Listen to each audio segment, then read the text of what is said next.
ঈদের আনন্দ ভাগাভাগি করতে ফ্রেন্ড সার্কেল ব্লাড ফাউন্ডেশন এফসিবিএফ এর উদ্যোগে ঈদ উল ফিতর উপলক্ষে শতাধিক এতিম ও সুবিধাবঞ্চিত শিশুদের মাঝে পাঞ্জাবি, বোরকা ও ছোট বাচ্চাদের পোশাক উপহার দেওয়া হয়েছে। গত ২৮ রমজান ৮ এপ্রিল সোমবার রাজগঞ্জ মাধ্যমিক বিদ্যালয়ের হলরুমে রেজওয়ান আহমেদ রিফাত এর সভাপতিত্বে এবং সাব্বির আহমেদ জিয়াদের সঞ্চালনায় এ সভা অনুষ্ঠিত হয়। উক্ত অনুষ্ঠানে উপস্থিত ছিলেন রাজগঞ্জ প্রেস ক্লাবের সভাপতি জনাব এস এম রবিউল ইসলাম রবি, রাজগঞ্জ মাধ্যমিক বিদ্যালয়ের ভারপ্রাপ্ত প্রধান শিক্ষক জনাব মাসুদ কামাল তুষার, আইসিটি বিষয়ক সম্পাদক রাজগঞ্জ প্রেস ক্লাব মোহাম্মদ নজরুল ইসলাম, পরিচালক বাহেরিয়া মেডিকেল তুহিনুর রহমান এবং সাংবাদিক অমরেশ বিশ্বাস, জসিমউদ্দিন, হেলাল উদ্দিন, উত্তম চক্রবর্তী সহ অত্র স্বেচ্ছাসেবী সংগঠনের অর্ধশতাধিক সদস্যগণ।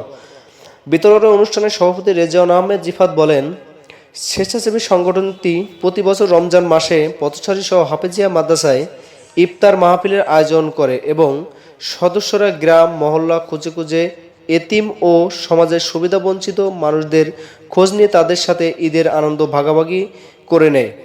ঈদ বস্ত্র সহ ঈদের বাজার তারা করে দিয়ে থাকে।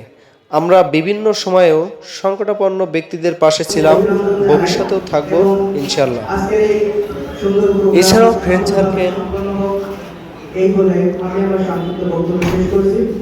ব্লাড ফাউন্ডেশন এফসিবিএফ এর বিভিন্ন সদস্যগণ উক্ত অনুষ্ঠান